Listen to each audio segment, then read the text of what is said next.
nós, a gente chega com mais uma edição de mais um programa da TV, tá certo? E também hoje nós vamos apresentar uma entrevista, mas antes de começar a entrevista, eu quero aqui alertar as pessoas para o seguinte. Eu já disse aqui, agora eu vou avançar um pouco mais, que Rogério Carvalho e Belivaldo Chagas, o senador e o governador, respectivamente, um aguarda pelo outro para que um rompa com o outro publicamente. Isso vai acontecer até o próximo mês de setembro. Belivaldo vai fazer faxina completa dentro do governo, vai tirar todo mundo que é do PT. A vice-governadora só não vai perder o mandato. O resto vai perder tudo. E outras pessoas que têm alguns espaços dentro do governo, pessoas filiadas ao PT, também vão.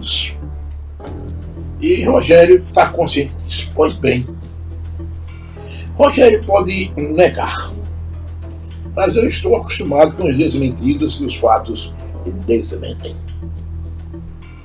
Rogério trabalha para que Valmir de Francisquinho, ex-prefeito de Itabaiana, que é o maior líder político de Itabaiana, Rogério trabalha para que Valmir seja candidato a vice-governador dele, Rogério. E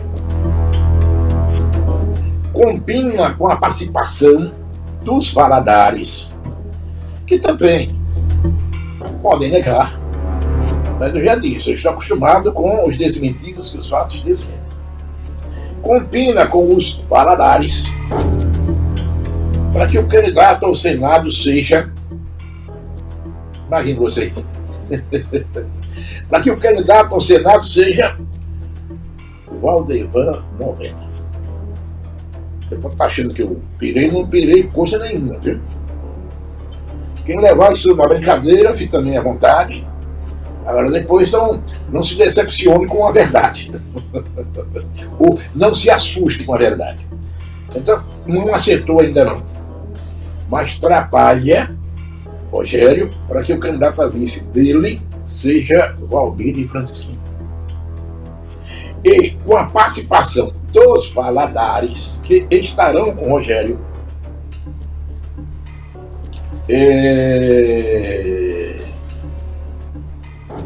ou pelo menos hoje, tem muito bem encaminhada uma aliança com o deputado Valdevan 90 para que Valdevan seja o candidato ao Senado.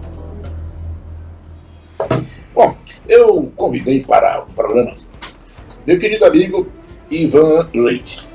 E eu tenho assim uma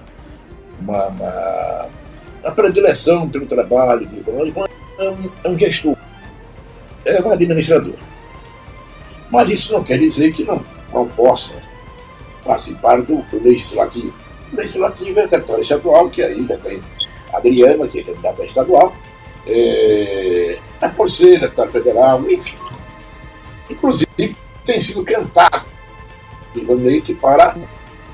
Meu caro Ivan Leite, você disse recentemente que seu ex-aliado, o prefeito de Estância, Gilson Andrade, que foi deputado estadual, ele não faz uma boa administração e tem prejudicado a chegada de investimentos para o município de Estância. Em que Gilson está prejudicando a Estância? Ivan, prazer tê-lo aqui no programa, hein? É um prazer, deputado Gilmar Carvalho, você que é sempre muito dinâmico, muito assertivo, e agora está entrando no ramo da futurologia, bem fundamentada pelas suas informações que certamente você deve ter para chegar a essa colocação que você fez há pouco, sobre o futuro dos candidatos. Mas a questão de Estância, com respeito ao atual prefeito Gilson Andrade, eu lamento muito o que está acontecendo com Estância. Nós tivemos aqui duas oportunidades grandes que ele, como gestor, não deveria ter deixado passar. Uma foi a escola cívico-militar. Ora, é um preconceito esdrúxulo, é um preconceito equivocado não defender, não lutar para ter em instância uma escola cívico-militar. E a vice-prefeita, a professora Adriana Leite, quando estava no interino, no exercício interino do mandato, durante apenas 15 dias, coincidiu com o lançamento nacional dessas escolas. Ela, de imediato, fez um ofício ao presidente solicitando e oferecendo instância para ser sede de uma escola cívico-militar. Infelizmente, o prefeito, após retomar o mandato, logo 15 dias após, ele, mesmo tendo a sinalização positiva de Brasília de que isso seria possível, ele rejeitou essa possibilidade. Ora, nós sabemos que o ITA, Instituto Tecnológico da Aeronáutica, IMAN, e tantas outras escolas cívico-militares no Brasil inteiro, escolas militares também, são exemplos de boa formação, de boa qualidade educacional. Nada impedia que Estância tivesse essa escola, muito pelo contrário. Ninguém de Estância, nem professor, nem pai de aluno, nem aluno, seria forçado a estudar nela. Certamente haveria até uma disputa por vagas nessa escola, e ele rejeitou. Então essa foi a primeira grande perda que Estância teve com o atual gestor. Uma outra perda gigantesca, nós sabemos que o Grupo Maratá é o maior grupo empresarial industrial aqui do estado de Sergipe. E ele já vinha lutando para implantar um frigorífico de grande porte, e sinalizado explicitamente que a opção deles era aqui no município de Estância. E o que faltava? A definição de um pequeno terreno, onde vizinho um terreno contíguo a um terreno que eles possuem aqui em Estância, para implantar esse frigorífico, que além do frigorífico teria mais umas 3 ou 4 ou 5 empresas correlatas a esse serviço.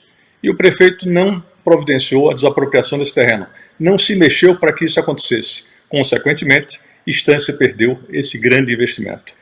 Qual a importância desses investimentos? Nós sabemos que, graças às indústrias aqui instaladas, Estância passou de 8º lugar na arrecadação de ICMS para 3º lugar. E é isso que está viabilizando o pagamento dos professores, é isso que está viabilizando o pagamento dos médicos, o pagamento dos carros que rodam, levando atendimento aos povoados. Enfim, o município com recursos hoje bastante abundantes e ele nada faz para ampliar para o futuro, diferentemente do que nós fizemos na nossa gestão, que plantamos sementes muito boas, que hoje estão sendo colhidas, mas os frutos estão sendo muito mal aproveitados. Meu querido Ivan Leite, politicamente falando, você e o prefeito Wilson são aliados. Por que houve o rompimento entre vocês dois? Olha, inicialmente é interessante nós lembrar o seguinte, ele foi meu vice-prefeito no meu primeiro mandato, e eu prestigiei bastante enquanto vice-prefeito, fiz ele crescer politicamente e, posteriormente, ele não pôde ser candidato à reeleição como vice, porque o PFL, que era o partido dele, não quis, preferiu prestigiar um vereador local do que a ele como vice-prefeito. Então, essa foi a razão dele não ter sido reeleito como vice-prefeito quando foi candidato à reeleição, e todos sabiam que era uma reeleição muito tranquila, muito fácil de ser obtida, com qualquer que fosse o vice-prefeito.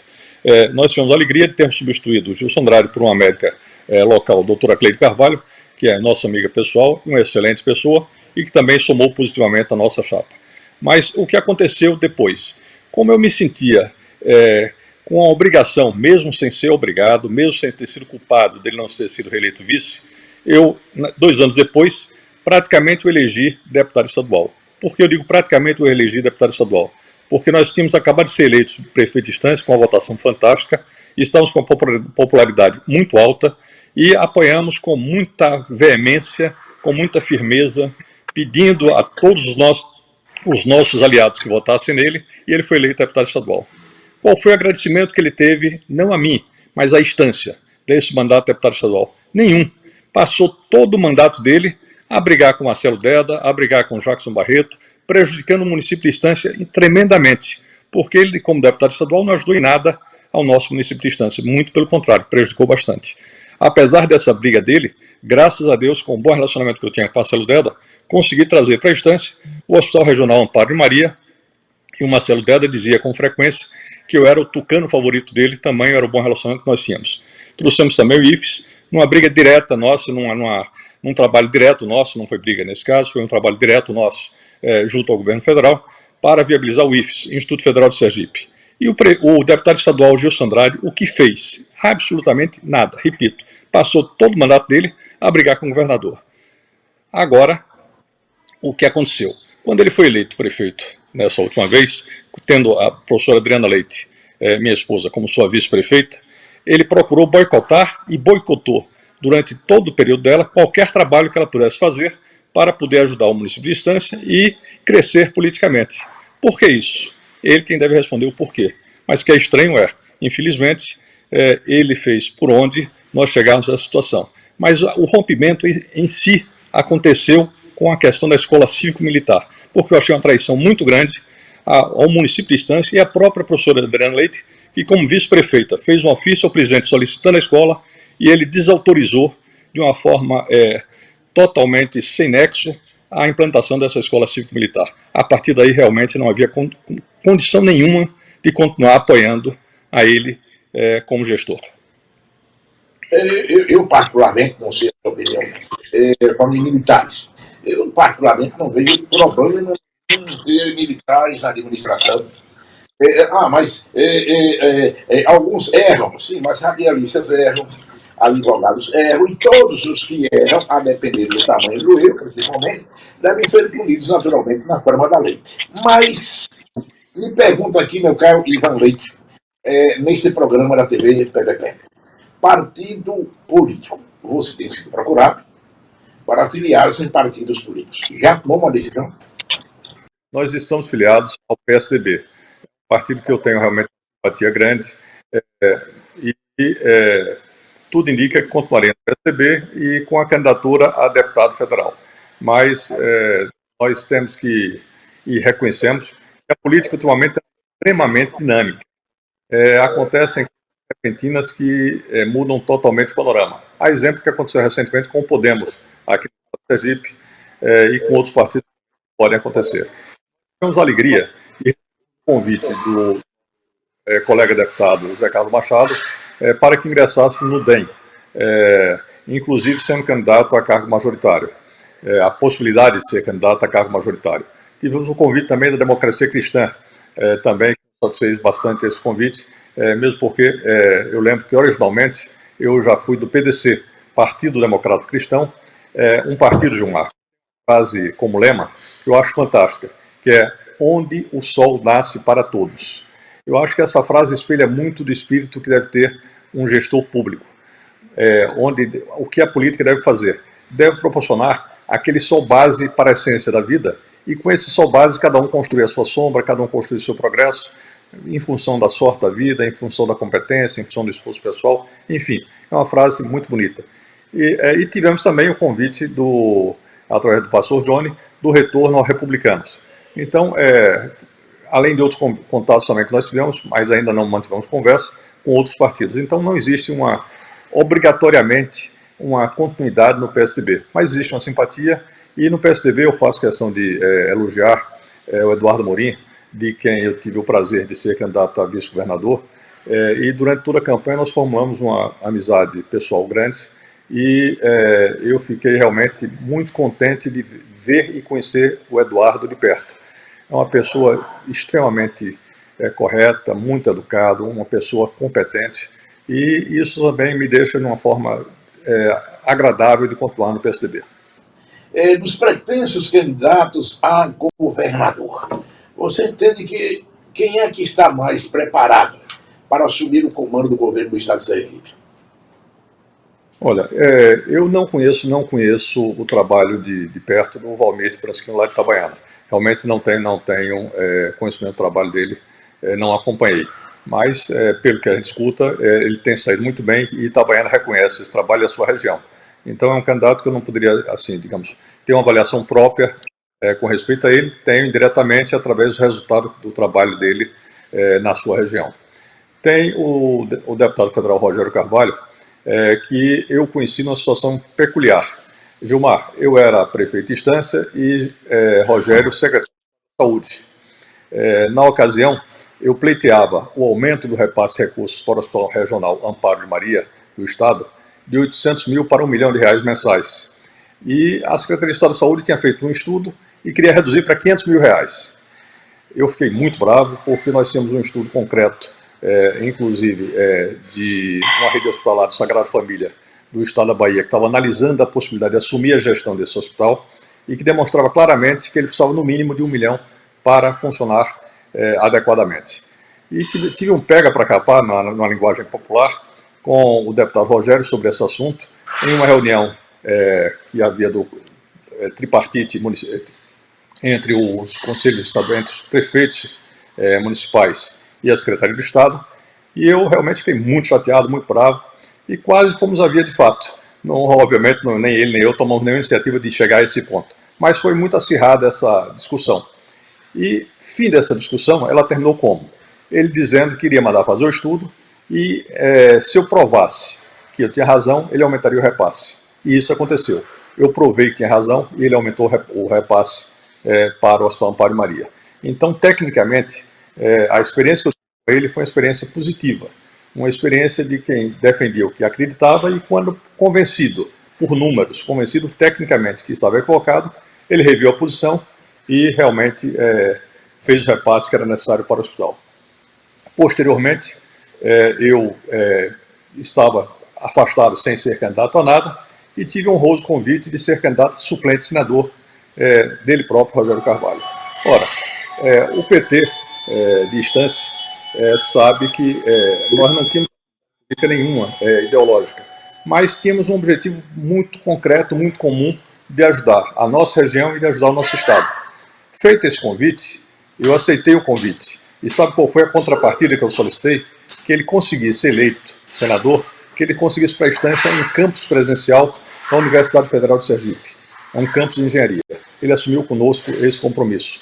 E na época ele tinha prestígio nacional para eleito senador, conseguia essa façanha. Infelizmente, isso não foi viabilizado. Então é uma pessoa que eu tenho esse perfil, esse entendimento passado com ele.